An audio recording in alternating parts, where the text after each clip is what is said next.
அனைவருக்கும் வணக்கம். இன்னைக்கு அரசியல் ரொம்ப பரபரப்பாகவும் பேச்சுக்கு பேச்சு பதிலுக்கு பதில் அடிக்க அடி அப்படின்னு சொல்லிட்டு போயிட்டு இருக்கு. இன்னைக்கு இந்த அரசியல் எதை நோக்கி பயணிக்குது அப்படின்றது இன்னைக்கு அரசியல் நாகரிகமற்ற முறையில தான் பயணிக்கிறாங்களா அப்படின்ற ஒரு கேள்வி எழுது. இதுக்கெல்லாம் காரணம் என்ன அப்படின்னா, இதுக்கு முன்னால திமுக அதிமுகன்ற ரெண்டு கட்சி மட்டும் சைட்ல சப்போர்ட்டா ஒத்து ஊதுறதுக்கு நாயன மாதிரி ஒரு 4-10 கட்சியை கூட வச்சுக்கிட்டு ஆட்சி பண்ணிக்கிட்டு இருந்ததுனால அவங்களுக்குள்ள எதாவது தவறு நடந்துச்சுன்னா அப்படியே சரிப்பா, நீ இதை பண்ணிட்ட அதை பண்ணிட்டேன், நான் 30% வாங்கினேன், நீ 10 வாங்கிக்க, அவருக்கு 10 கொடுத்துரு, அதிகாரிகளுக்கு ஒரு 10 கொடுத்துருன்னு சொல்லி ஓட்டிக்கிட்டு இருந்தாங்க. ஆனா இன்னைக்கு அதெல்லாம் ஸ்டாப் பண்ணி தடைபட்டு போனதுனால எரிச்சல் மிகப்பெரிய அளவுல. சொந்த காசு இனிமே அவங்க மூட்டை தூக்கி சம்பாதிச்சுதான் சாப்பிட முடியும், மக்கள் காசுல ஒருத்தர் ரூபா சாப்பிட முடியாது. இதெல்லாம் தெரிஞ்சும் கூட நேத்து மாரிதாஸ் அப்படின்றவர் ஒரு வீடியோ போட்டிருக்காரு. எல்லாரும் பார்த்திருப்பீங்க. எவ்வளவு தூரம் அரசு ஆஸ்பத்திரியையும் அரசையும் கேவலமா வசைப்பாடி இருக்காரு அப்படின்றத நீங்களும் பார்த்திருப்பீங்க. அவருக்கு ஒரு பதிலடி கொடுத்தே ஆகணும், வேற வழியே கிடையாது. இன்னும் பாத்தீங்கன்னா கேபிள்ல ஒரு 3 ஃபைல் இருக்குன்னு சொன்னாரே முதல்வர், அது என்னப்பா எப்பப்பா பிரிப்பீங்க, அதெல்லாம் பிரிப்பீங்களா பிரிக்க மாட்டீங்களா அப்படின்ற ஒரு கேள்வி. எல்லாத்துக்குமான விடையே வெற்றி தலைவர் விஜய் நான் நிச்சயம் சொல்லுவாரு. அதுக்கான காரணம் என்னன்றதையும் நான் வீடியோல சொல்றேன்.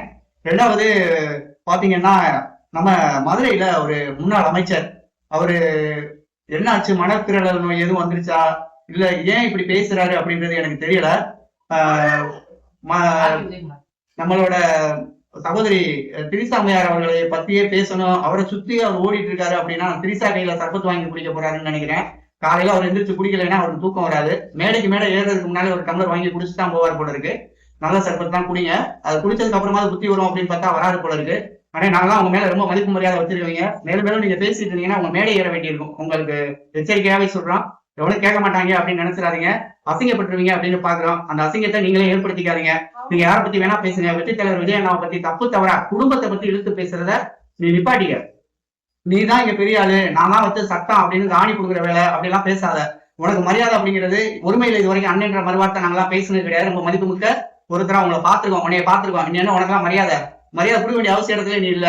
நீ தலைவர் விஜய் அண்ணாவோட அரசியல் நகர்வுகளையும் அரசியலை பத்தி பேசு, வரவேற்கிறோம், பதிலடி கொடுக்குறோம். அதை விட்டுட்டு குடும்பத்துக்குள்ளையும் மதிப்புக்குரியவர் மனசுல இருக்கவர் எல்லாம் மண்ணாங்கடமும் தெரியும். உன் வண்டவாளத்தை கண்டவாளத்துல ஏற்றி விட்டேன்னு அடுத்தடுத்த வீட்டை உன்னைய பத்தி தான் இருக்கும். பாத்துக்க, மரியாதையை காப்பாத்திக்கிறது உனக்கு நல்லது, உன் அரசியல் வாழ்க்கைக்கு நல்லது. இல்ல இப்ப ஒரு முறை தோத்த நீ வாழ்க்கையில அரசியல் அஸ்தமத்து போகும், அந்த அளவுக்கு உன்னை கொண்டு போய் விட்டுருவோம். தமிழக வெற்றி கழகத்தை சேர்ந்த உறவுகள் சகோதர சகோதரிகள் எல்லாம் சேர்ந்து அதை அப்படியே உன்னை கடந்து போயிடுவான். ரெண்டாவது மாரிதாஸ், இந்த பூரிதாஸ் எதுக்கு இப்படி பேசுறாரு, இதுல என்ன இருக்கு, இவருக்கு என்ன லாபம் அப்படின்றதெல்லாம் நம்ம பாக்கணும்ல. இவருக்கு உண்மையிலே பேசுறாரா இல்ல புரிஞ்சு பேசுறாரா இல்ல புரியாம பேசுறாரா? இல்லடா, நான் விஜய் அண்ணா மேல, நம்ம வெற்றி தலைவர் விஜய் மேல நான் எப்படினாலும் ஒரு கருப்பு பூசுறதுக்காக ட்ரை பண்ணுவேன், அதை நானே திருப்பி அள்ளி மூஞ்சில பூசிக்குவேன் அப்படின்ற மாதிரி பேசிட்டு மூஞ்சில திருப்பியும் கரிய பூசி பல்ப் வாங்கி உட்காந்துறாரு. அவர் சொல்லியிருக்காரு நேத்து, அரசு ஆஸ்பத்திரியில் பிறக்கும் குழந்தைகளுக்கு மட்டும்தான் இந்த திட்டத்தை கொடுக்க முடியும்னு சொல்லியிருக்காங்க. ஏன் தனியார் ஆஸ்பத்திரியில பிறக்கிற குழந்தைங்களுக்கு கொடுக்க கூடாதா? இல்லையா, அறிவோட தான் பேசுறியா இல்ல உனக்கு அறிவு இருக்கா இல்லையா, இல்ல அறிவு கலட்டி வச்சுட்டு உட்காந்துடுறியா? இந்த மாதிரி கேள்வி எல்லாம் மக்கள் கேட்கிறாங்க. அவன் சொல்றேன், அரசு ஆஸ்பத்திரியில போய் குழந்தை பெற்றுட்டு வர்றவங்க உண்மையிலே வாழ்வாதாரத்திலையும் தன்னோட வாழ்க்கையிலும் பின்தங்கி ஒரு சாப்பாட்டுக்கே கஷ்டப்பட்டு குடும்பத்தை நடத்திக்கிட்டு இருக்கவங்க தான் அரசு ஆஸ்பத்திரியை தேடி போவாங்க. இன்னைக்கு நானே இருக்கேன், ஒரு குழந்தைய போய் தனியார்ல பெற்றுக்கணும் அப்படின்னு சொல்லிட்டு போனா குறைஞ்சபட்சம் ஒரு குழந்தைக்கு செலவு அங்கிருந்து பிரசவம் பார்த்து வெளியில வரும்போது ஒரு குழந்தைக்கு 1.5 லட்சம் ரூபாய்க்கு குறையாம வரும். அவ்வளவு 1.5 லட்சம் ரூபாய் வச்சிருக்கக்கூடியவரு எதுக்கு இந்த மோதிரத்துக்கு ஆசைப்பட போறாரு? இல்ல அதை விட இன்னும் சொல்றாரு, இந்த வருமானம் வசதி வாய்ப்புகளை பத்தி பேசியிருந்தா கூட நமக்கு மனசாரி போயிடும். அரசு ஆஸ்பத்திரிகளை தரம் இல்லாததுன்னு சொல்லி தரங்கட்டத்தனமா பேசியிருக்காரு. நீங்க இதே அரசு சம்பந்தப்பட்டதுல எதையுமே அனுபவிக்கலையா? அப்ப இந்த அரசு, இதுக்கு முன்னால இருந்த ஆஸ்பத்திரி டாக்டர்கள் எல்லாமே, அரசு ஆஸ்பத்திரியில இருக்கவங்க எல்லாம் அவ்வளவு தூரம் மட்டமானவங்க அப்படின்னு நினைக்கிறீங்களா? ஏன் தனியார் ஆஸ்பத்திரியில இருக்கிறவங்க பூரா வேற ஏதாவது தங்க ஊசியில ஊசி போடுறாங்களா? எனக்கு இதெல்லாம் தெரியும் மிஸ்டர் மரியாதாஸ் அவர்களே. நீங்க ஏதோ வெற்றி தலைவர் விஜய் அண்ணாவை பத்தி பேசணும் அப்படிங்கிறதுக்காக பேசாதீங்க. அவர் சொல்றாரு, 4 மாதங்களுக்கு 1,28,499 மோதிரங்கள் கொடுக்கறதுக்காக ஒரே ஒரு ஜுவல்லரிக்கு கொடுத்துருக்காங்க. முட்டா பீஸுகளா 2 ஜுவல்லரி வாங்கியிருக்காங்க. அது ஏன் கேரளால, தமிழ்நாட்டுல, ஏன் தமிழ்நாட்டுல இருக்க ஜவுளி நகை கடைக்காரவங்க எதுக்கு அதே 1 பைசா வேணாங்க, எனக்கு நான் 50 அதுல 50 1 பைசாவுக்கு கம்மியா நான் எடுத்துக்கிறேன் அப்படின்னு சொல்லி ஒரு கொட்டேஷன் கொடுக்க வேண்டியதானே? அப்ப அந்த ஜுவல்லரி ஜெய் ஆலுகாஸ் அப்படின்ற ஒரு ஜுவல்லரி 22 கேரட் 916 தான் கொடுக்க போகுது. அது முத்திரை வச்சு வரும். நீ இவர் சொல்ற மாதிரி நம்ம ஊர்ல இருக்கிற ஒரு ஆசாரிகள்கிட்டயோ நகை ஆசாரிகள்கிட்ட கொடுத்து ஒரு நகையை செய்ய சொல்லி கொடுத்தீங்கன்னா எத்தனை பேர் பாதிக்கப்பட்டிருக்கீங்க என்னை மாதிரி அப்படிங்கிறத கமெண்ட் பாக்ஸ்ல மறக்காம சொல்லுங்க. நம்ம 24 கேரட் தங்க கட்டி அந்த மாதிரி இருக்கும் இல்லையா, அதை கொடுத்து கிராமங்கள்ல நம்ம எல்லாம் காரைக்குடி அந்த செட்டிநாட்டு பழக்க வழக்கம் உள்ளவங்க, எங்கள்ல குடும்பங்கள்ல நகைகள்லாம் எங்க வீட்டுல இருக்க தங்கத்தை கொடுத்துதான் முன்னாலே எல்லாம் செஞ்சாங்க. அப்ப செய்யும் போது அதுல செம்பு கலந்து நகைகள் செய்வாங்க. மாங்கல்யம் எவ்வளவு கிராமில் இருக்கணும், அதுக்கான அந்த தட்டு இவ்வளவு இருக்கணும், அதுக்கப்புறம் குண்டு இவ்வளவு இருக்கணும், மணி இவ்வளவு இருக்கணும்னு சொல்லிட்டு ஒரு இத்தனை கிராம் அப்படின்ற ஒரு பீஸ் கொடுத்து இவ்வளவு செஞ்சு கொடுத்துருங்க அப்படின்னு பியூர் தங்கம் கொடுப்பாங்க. ஆனா நான் இன்னைக்கு இது மாதிரி சொல்ற அந்த நகை ஆசாரிகள் என்ன தெரியுமா பண்ணுவாங்க, ஒண்ணுக்கு பாதியா காப்பரை கலந்து அந்த மாங்கல்யங்கள் எல்லாம் எப்பவுமே செக் பண்றது கிடையாது. எப்பவுமே செக் பண்ணவும் மாட்டோம், அடகு வைக்க மாட்டோம், விற்க மாட்டோம். அது கழுத்திலே இருக்கக்கூடியது மாறும் பட்சத்துல மருமகள் கையில கொடுத்துட்டு போறது. நல்லா கேட்டுக்கங்க, இதுதான் வரலாறு அந்த நகையோட. அப்ப நெக்லஸ் அது இதுன்னு செய்யக்கூடிய அந்த நகை ஆசாரிகள் எவ்வளவு தங்கத்தை கொள்ளையடிச்சு கடைசியில அந்த தங்கங்கள்ல நம்ம மாதிரி வளையல் இந்த மாதிரி ஒரு பொருட்களை இன்னைக்கு கொண்டு போய் நம்ம விற்போம் அப்படின்னு சொல்லி போனா 18 கேரட் கூட இல்லைங்க, 24 கேரட் உள்ள சுத்தமான தங்கத்தை கொடுத்து சுகாதாரம் இல்லாம ஒரு நயவஞ்சகத்தனமான ஒரு வேலையை பார்த்து தான் இன்னைக்கு அவங்க குழப்பம் நடத்திருக்காங்கன்றது இன்னைக்கு வெட்ட வெளிச்சமா இருக்கு. ஆனா இன்னைக்கு ஜெய் ஆல்காஸ் அப்படிங்கிறது உலகத்தரம் வாய்ந்த ஒரு நகை வியாபாரம் பண்ணிட்டு இருக்காங்க. இன்னைக்கு இந்தியாவில மிகப்பெரிய அளவுல வல்லமை பெற்ற ஒரு நிறுவனமா இருக்காங்க. அவங்க வெற்றித்தலைவர் விஜய் அண்ணாவோட இந்த நகை திட்டத்துல நகை விலையிலிருந்து 1 பைசா விலையில எடுத்திருக்காங்க. பேக்கிங் சார்ஜ் எக்ஸ்ட்ரா போடல. அவங்க ஏன் எடுத்திருக்காங்க அப்படின்னா, மக்களுக்கு இவ்வளவு தூரம் திட்டங்களை செய்யக்கூடிய இந்த அரசுக்கு நம்மளும் ஒரு பங்களிப்பா இருப்போம். இதை விட இந்த மானங்கட்ட மாரிதாசன் அவங்க பார்த்து கேட்கிறேன், இதே விலைக்கு 1 பைசா லாபத்துல எடுக்காம ஒரு 1000 ரூபாய் எக்ஸ்ட்ரா கொடுத்திருந்தா என்ன சொல்லியிருப்ப? 30% கமிஷன் போயிடுச்சா? இவங்க அப்படிதான் இந்த வாய் தான் அப்படி பேசும். ஆனா இன்னைக்கு மக்கள் பணம் செலவாயிடக்கூடாது, மக்களோட பணம் நகை விலைக்கு அந்த மக்களுக்கு கிடைக்கணும் அப்படின்னு சொல்லி இவ்வளவு பெரிய திட்டத்தை கொண்டு வந்து மானங்கட்டவை உட்காந்துக்கிட்டு கேவலமா பேசிட்டு இருக்க. உனக்கெல்லாம் நல்ல செலவு வராதுன்னு மக்கள் தூக்கிட்டு இருக்காங்க. ஏழை எளிய மக்களுக்கு கிடைக்கக்கூடிய ஒரு இதை கெடுத்து விட்டுறாதீங்க. அது ஏழைகளுக்கானது. பணக்காரன் எவனும் ஏழைகள் யாரும் தனியார் ஆஸ்பத்திரியில போய் குழந்தை பெற்றுக்க போறது கிடையாது. அன்றாடம் காட்சிகளாகவும் அன்னன்னைக்கு சாப்பாட்டுக்கு பிரச்சனைக்கு இருக்கக்கூடியவங்க தான் அந்த ஆஸ்பத்திரிக்கு போறாங்க. இதுல கட்சி பாகுபாடு, நீ ஏடிஎம்கே நீ டிஎம்கே இந்த மாரிதாஸ் மாதிரி மணி ஆட்டிக்கிட்டு நான் ஒருத்தர் வாங்கிட்டேன் அதனால நான் உங்களுக்கு சப்போர்ட்டா பேசுறேன் அப்படின்ற மாதிரி உள்ளவங்களுக்கு குழந்தைங்களுக்கு கொடுக்கலப்பா. இது குழந்தைங்களுப்பா. குழந்தையும் தெய்வம் ஒன்று. நீங்க குழந்தைய படித்து குழந்தைங்களோட செயல்பாட்டிலையும் தடை எடுக்கிறீங்க அப்படின்னாக்க ஆண்டவன் உங்களை பாத்துக்குவான், அப்படியே அடுத்து கடந்து போவான். 2வது கார் விஷயம் பேசிட்டே இருந்தோம்ல, நான் ஏற்கனவே 2 வீடியோல கூட எதுக்குப்பா விவசாயிகள் கஷ்டப்படுறாங்க அவங்களுக்கு கொடுக்கலாமே அப்படின்னு கூட நான் ஒரு வீடியோல பேசியிருப்பேன். அது மன ஆதங்கத்துல எடுத்த உடனே அந்த ஸ்பீச் நம்ம கொடுக்க வேண்டிய ஒரு சூழ்நிலை. விவசாயிகள் மேல இருந்த அக்கறை மக்களுக்கு இவர் செய்யணுமே, இவ்வளவு வேஸ்டா போகுது, ஒரு எனாமா கொடுக்க போறாங்களோ, காரப்புறம் எம்எல்ஏ கையில எனாமா கொடுக்க போறாங்க, 17 லட்சம் ரூபாய்க்கு எனாமா கொடுக்க போறாங்களே அப்படின்னு நம்ம பேசியிருந்தோம். அதோட விளக்கம் உள்ளடக்கம் இன்று விளக்கப்பட்டது எனக்கு. அது தெரிஞ்சதுக்கு அப்புறம் நான் மக்கள்கிட்ட கொண்டு வந்து சேர்க்கல அப்படின்னா நானும் அந்த மாங்காய் மடையவங்க மாதிரியே தேங்காய் தின்னுட்டு தெருவில் தெரிய வேண்டியதுதான். அரசு என்ன சொல்றாங்கன்னா, இன்னைக்கு காவல்துறை இருக்குங்க, மாவட்டத்துக்கு மாவட்ட காவல்துறை இருக்கு, அரசு அதிகாரிகள் இருக்காங்க, அவங்களுக்கு எல்லாம் வாகனம் இருக்கு, அது அரசே கொடுக்குது. அவங்க ரிட்டையர்ட் ஆகி போகும்போது அந்த வாகனங்களை அரசு கிட்ட ஒப்படைச்சிட்டு போயிருவாங்க.